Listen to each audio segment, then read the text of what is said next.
Hi everyone, I'm Amy and this is my fiance Maggie, and together we are ThinkerThemer and we review games from two different perspectives on our channel. I'm all about the mechanics and Maggie is all about the theme or the story of the game. And today we could not be more excited about the topic of this video because we have agonized over creating our top 10 lists. And then we thought, you know what? There is just one game that we both agree on. Yes. And that is our number one game of all time. Yeah. And if you know the channel, you'll know that sometimes we have very different tastes. Yes. And so the fact that we both love and adore this game as much as we do is... It just shows the power of this game to bring our two different perspectives together. It's got it all. Into one game. Nailed it. Yeah. So our number one game of all time so far, but of all time, is A Feast for Odin. We love and adore. I'm actually feeling like super excited just having the box here. And also just being able to talk about this because we were working up to talking about this, but you know, to now say, Uwe Rosenberg, you have the top spot on both of our lists with A Feast for Odin. And so this video is going to be a full review of the base game. We'll touch on the expansion later in the video, but we're going to talk about the full game, why we love it so much, a little bit of an overview if you haven't played it before.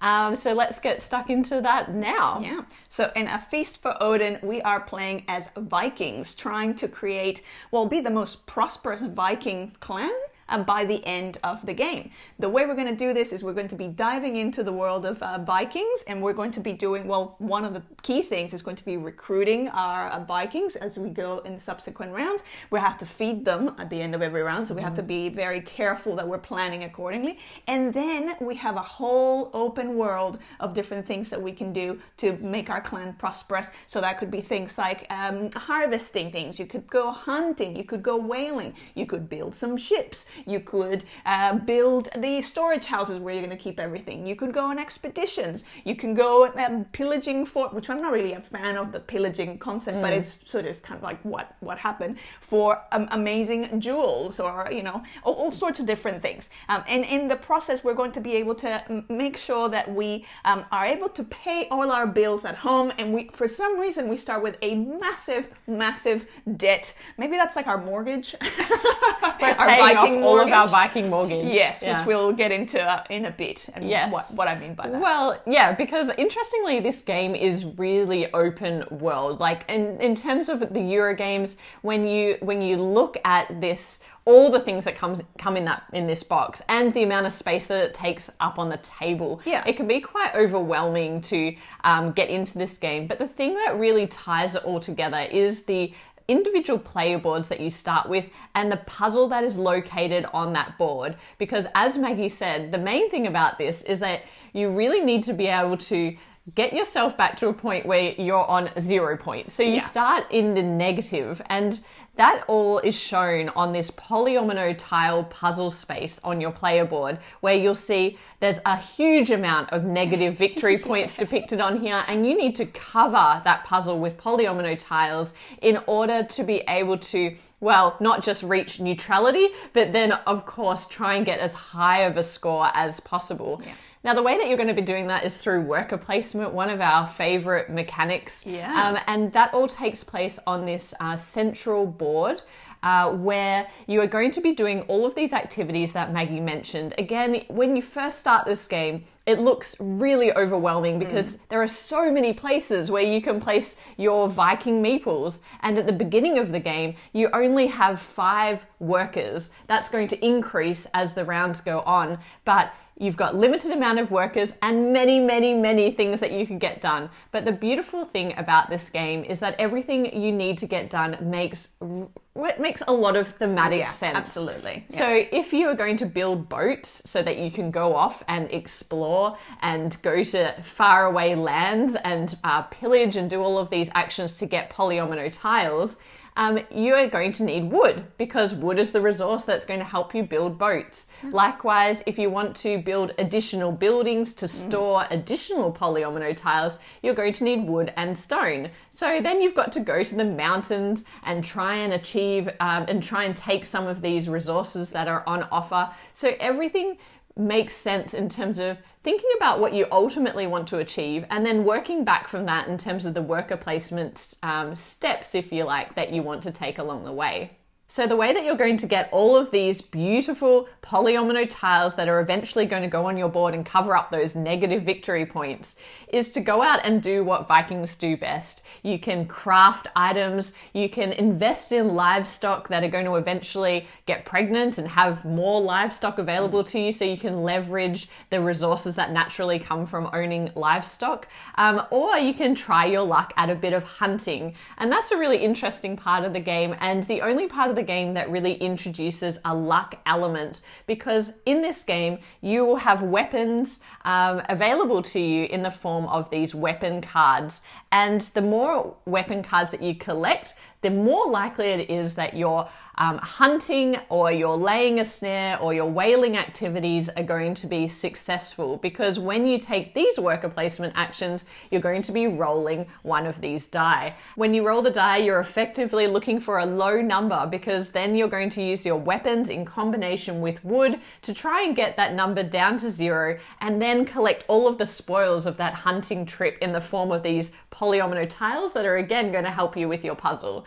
As you get more confident as the game progresses, you also are going to have boats that are going to enable you to go out and explore. And if you're feeling super confident about your game, you can explore one of these additional island boards that adds an additional place for you to place polyomino tiles, but also they come along with more negative victory points that you need to cover up. More debt. More debt. More islands, more debt. More islands, more problems. Yeah, more islands, more problems, but also more opportunity. You know, it's that sort of risk reward, because a lot of those islands, you're going to get other goodies as well. Yeah, that's right. It's and not all bad. One other thing you can do when you go out on your boats, as Maggie mentioned, is you can find all these treasures which offer you some incredibly large polyomino tiles that are going to cover up more of those negative points. But as Maggie mentioned, the player board and the additional islands and all the other places where you can place polyomino tiles in this game also afford you some really great benefits, such as ongoing income. So the first thing is the puzzle is constrained in a way that makes you place the polyomino tiles in such a way that allows you to collect the income that is on the diagonal of your player board. I won't go into how that works here, but essentially the more you can cover up, the more money you'll be collecting every round. Also, there are some items available on your player board, and if you surround that perfectly with polyomino tiles without covering them up, you're also going to get those beneficial tiles and resources every round of the game. And if that wasn't enough, there are two elements of the mechanics that really puts the pressure on players. One is that at the end of every round, you're going to have to feed all of your Vikings that you have, and you're going to have to use the food tiles or the red and orange colored tiles, and sometimes just some coin to pay off some people who you're not feeding to fill this space here, depending on how many Vikings have been revealed, i.e. the round of the game.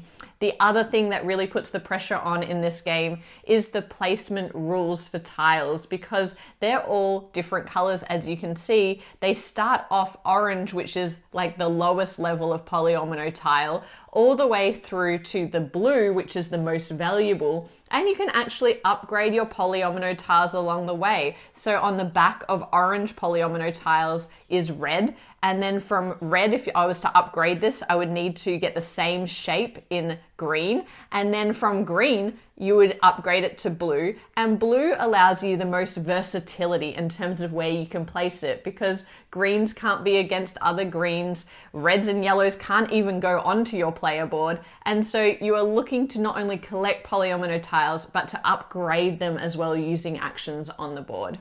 So unlike other reviews, you already know that this is our #1 game of all time. We love this game. Yeah. Love. So we're just going to focus on some things that we love about this game for this review. Well, I think to begin with, this was the first, well, viticulture was my gateway into what a thematic Euro could be. This makes me feel like I am a grown-up and I am given responsibilities, but I'm also given the freedom to go about meeting my responsibilities whichever way I want. So the ability to be able to choose what my strategy is going to be, and that makes sense. So, am I going to go animal heavy and, want to go hunting? Am I going to be more of a stay at home? I won't actually even get any ships. I won't go exploring. I'm just going to try and maximize and craft things locally, or going, no, stuff all this local stuff. I'm just going to go crazy with my explorations. I'm going to build all these ships. The other thing that we didn't talk about was emigrations. So you can also emigrate send off your Vikings to other lands, and they don't really come back. They're going to go and create new settlements, and that's also going to give you a lot of points. And it also means that because they're gone, one less mouth to feed. Exactly. You don't have to feed them. So that can be another great thing. I just love that there's just so many choices, which can lead to a little bit of analysis paralysis, but I feel like that's the best kind of analysis paralysis for me, because I just get this huge sense of creation, not only from the things that I get to choose to, like, how I'm going to evolve my strategy, but also the puzzle itself, going, okay, what kind of piece am I going to need? What color does it need to be? How are they going to sit together? And then all of a sudden, inevitably, what starts to happen is towards the end of the game, you are shown or daunted with this idea of, I still have a lot of negatives in there. How's this ever going to come together? Let alone, how am I going to be able to, like, tackle some of those islands? But that is the thing I love about this game, because every time you start this game, you're like, there is no way. I'm starting to learn now that yes, there is a way. But when you start playing this game for the first time, you're like, how? I can't even cover my victory points on my player board. How am I going to get an island and cover up more negative victory points? Like, there is just, because you start with so few workers, the beginning of the game, you're so, like, there's not a lot you can get done. And so it feels like getting every polyomino tile is just this excruciating, well, okay, now I've got a tiny four square and size. It's usually red or it's usually orange. It's like, how am I going to get that even to a color that I'm going to be able to place on my board? And it feels so overwhelming to start on a negative. But then what you realize as you get into those, like, the second half of the game, and now you've got a lot of Vikings at your disposal, and every time I get to that point in the game, I'm like, whoo, I've got so many Vikings to put out onto the worker placement spots. And then you start creating this engine of sorts of collecting so many polyomino tiles that by the end of the game, you're like, I've got too many polyomino tiles and nowhere to put them. And that is so clever, because you end up, like, with this abundance of things, because you've got this thriving Viking community, and then all the regret is really, I should have built more storehouses. I should have built more storehouses. I should have gone on expeditions to get other islands, because now I've got all this stuff that's not going to earn me victory points at the end of the game. And that was a waste of my time. I feel like the other thing is that you never feel like every turn that you get, you never feel like, every round I should say, like I was able to do enough. It's like, because the more powerful the action is, the more meeple Vikings you have to play. So sometimes if you get very greedy in terms of getting, I'm going to maximize and get all of these super powerful actions, you're having to put 4 meeples at a time. That's extremely expensive, and that might mean that you only get, one, like, a couple of goes, and that's it. Having said that, and this is something that you've said to me, like, it doesn't really matter. It's like there's this combination of, you always feel like you're doing a suboptimal action, but at the same time you also are getting progress along the way. No matter what you do, it's positive. You're going to get something, which is, like, really nice. Aside, even if you fail at the dice roll, you get to get resources in weapons and wood. Sometimes you even get a consolation prize. Sometimes you even get to take a meeple back from the placement spot. And so that no matter what you do, you're going to get something good. And I really love that about this game, that fact that, even if you're making slow progress, you're always making progress. It's like you're learning from those mistakes. It's like we went out there, we tried to do our hunting, we failed, but at least we came back with more wood. And more skills, Yeah, exactly. We kind of leveled up our skill. That's the other thing. Like, it's interesting having this, with the dice rolling, when you're hunting, obviously you're wanting, that's sort of representing the danger or the level of difficulty of overcoming that thing that you're hunting, that animal. So you want to have a low number. But when you're going in an exploration or pillaging action or plundering, you actually, when you're rolling that, you actually want a high number, because that's almost like, you know, the power that you're able to kind of bring the value. to that. Yeah. So you're trying to add resources, sometimes in the form of stone, sometimes in the form of additional weapons, to try and be as powerful as you can be when you're out there pillaging or raiding. And I want to actually talk about that, because that is one of my favorite elements of this game, is this board here with all of the goodies in terms of treasures that you're picking up or forging along the way as your Viking clan. And you can choose here your own polyomino tile shape. So whereas the other shapes are very much dictated by the actions that you're doing on the board, specific actions give you specific resources, these polyomino tiles is like shopping. Because it really is like shopping. It is like shopping. So you know that you've got a certain amount to spend, whether that's in coins, because sometimes you can actually buy these, or in power in terms of the sword value on these items. And then you just are trying to find the best way or the best use of your money and skills to get the best tile that's going to suit your specific puzzle. Yeah. And I love that. It does slow down the game a little bit. Usually, when I'm shopping. Amy's shopping. And, I'm like, but I could get this shape. But maybe this shape would be better. Yeah. But I love this element because it gives you even more choice within this sandbox game. I also love that if you don't want to go raiding or pillaging or plundering, you can just craft those at home. So there are ways of using ore to craft them if you're deciding that, you know, you want to stay live home. A peaceful life. Yeah, live a more peaceful, more, you know, farmer type life. And that is the beauty of this game, that everybody can be pursuing a different strategy. You might be out exploring as many islands as possible. Somebody else is just collecting things and raiding and pillaging. And someone else might just be hanging out at home breeding sheep. Or like me, you know, I love learning. So you might just be going very upskilling yourself, having all these occupations, because that's one of the other things that you can do. Like you can be gaining occupation cards along the way, and they'll give you, if you play them, you know, they'll give you additional either advantages, or some of them, they, you know, most of them will also have victory points along the way. So yeah, so you can just be upskilling at home. Yeah, yeah, absolutely. We rarely do that as a strategy, but it's a very Uwe thing to do, like that card play, optimizing the card play and optimizing the professions. And I think that has been one of the criticisms of the base game, is the professions or occupations, and the luck that's another point of luck in this game, in that if you pick a card that happens to work in combination with your strategy that you're pursuing, and this is kind of something that we said about Hallertau as well, then it's a really powerful combo. But you can also go a whole game where you're only drawing occupations that don't really help your game, and that, you know, that is somewhat fixed with the expansion, which we'll talk about. But yeah, I tend to not lean too heavily into the occupation strategy, as you mentioned, just because sometimes I feel like drawing one card at a time is not particularly useful. Yeah. But I do love that everyone around the table can be pursuing a different strategy, and it's so well balanced that you're still not sure who's going to win the game. Yeah. And I love that, and it's all about taking risks at the right time to build out your boards. Yeah.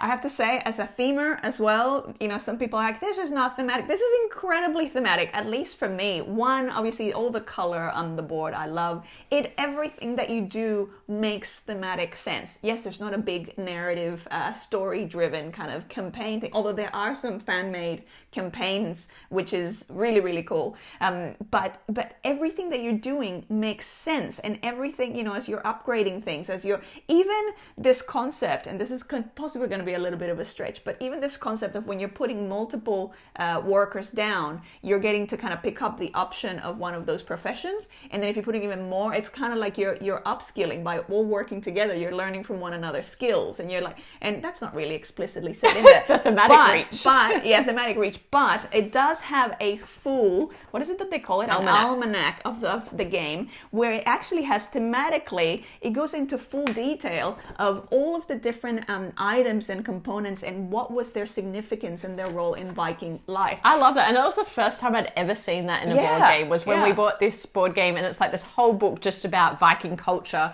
and the ties to why things are the way they are in the game. Really clever. They refer to this as a saga of a Eurogame, and I would have to completely agree. Every time I go into this game, and if you saw the top 10 solo list that I did with Rado, this is my number one solo as well. Every time I go into this game, I feel like I'm going into a saga, and I genuinely don't necessarily know how it's going to unfold or what I'm going to do, but there's so many options in terms of how this story can unfold. I also learned that saga is I believe is the name of the goddess of poetry in mythology. So I was like, I didn't know that. And that Vikings, again, so the term Viking is actually more referring to the action of the exploration, the raiding, and that sort of side of things. Whereas now we refer to Vikings as the group of people, but that's actually not really correct. Obviously, it's something that's now part of. So interesting. Yeah, so there's so much to learn thematically. Just from the book. Exactly. Let alone the game. Yeah, let alone, Yeah, and in terms of like, would this game be a game for you? I think if you like worker placement, this is one of the finest examples of worker placement. The fact that you do need to scale up your number of workers that you're using to get better actions done is really clever. But also, of course, there's only generally speaking, one of every type of action, which means that there is, in a multiplayer game, a bit of competition for those spaces. And you really need to think about what you want to get done first, as opposed to in subsequent, leaving it open for other people to take those spots. And of course, if you like the idea of this central polyomino tile Tetris puzzle, that is that for me is what holds this game together for me. Everything that you do is about this puzzle and the puzzle that you choose to build out in scope. The one thing that people I anticipate will say about this game, and the fact that it is my number one game, is I'm not a huge fan of multiplayer solitaire. And this game is certainly a game that has low interaction, aside from the fact that you'll be competing for these worker placement spots.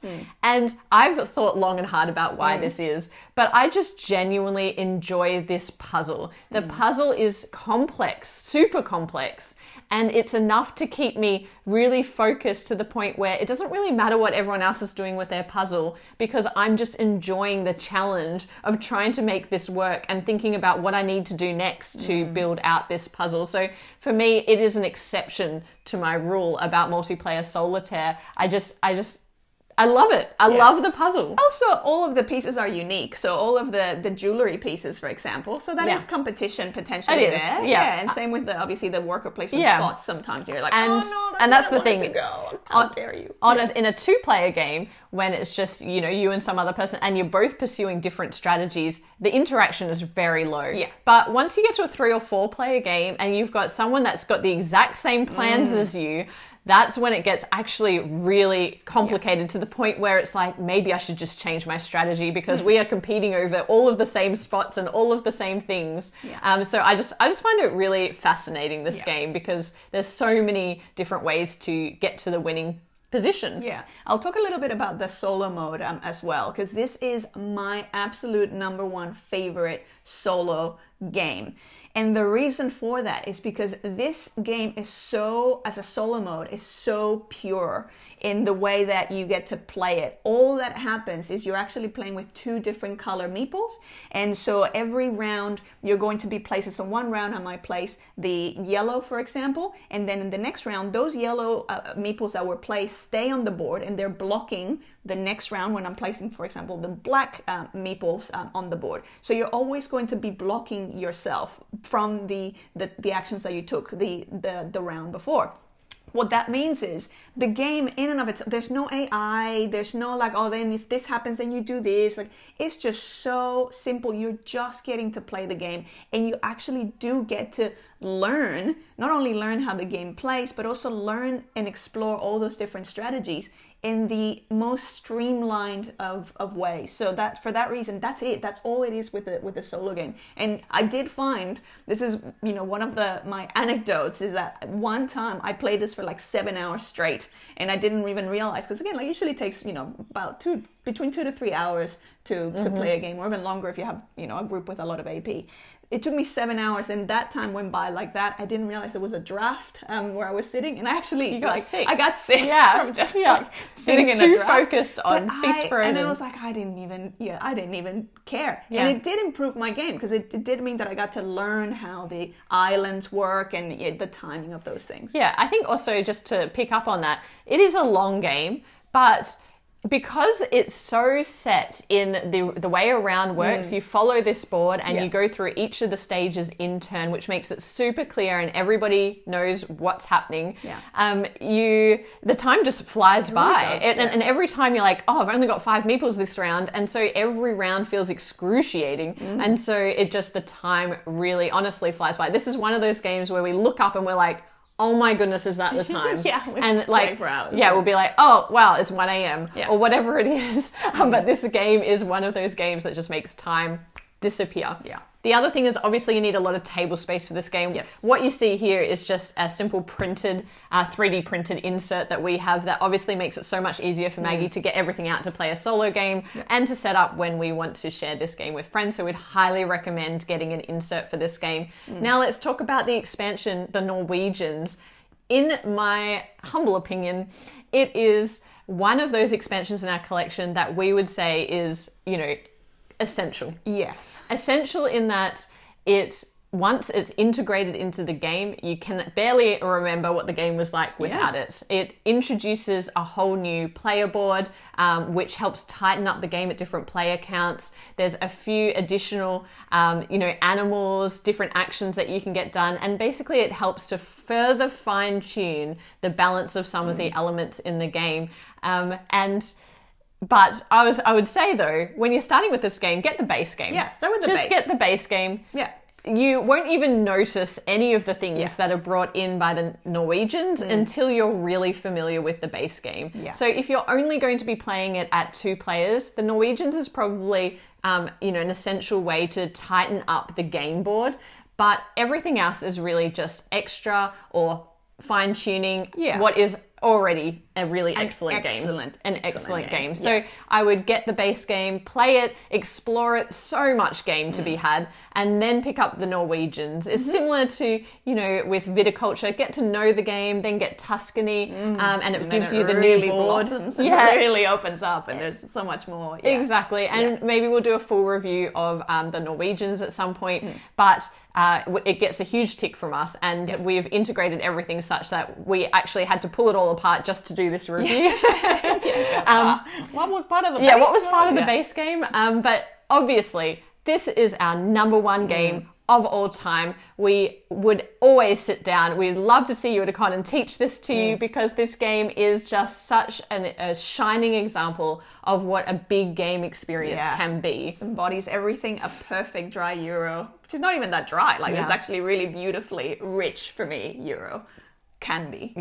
And if you've been too scared to play this game, give it a go. It looks really overwhelming, but when you break it down, each of the actions is really just a different way to collect these polyomino tiles. And the puzzle, if you like puzzles, you need to have this game in your collection. Absolutely. So we hope you've enjoyed this review. If you did, please like and subscribe to the channel if you haven't already. We love big box Euros, but we also love small box games and Kickstarters, and we talk about all of those things on our channel. But otherwise, hoping you have a wonderful end to the year in 2021, and we'll be back with more board game reviews soon. But bye for now. Bye.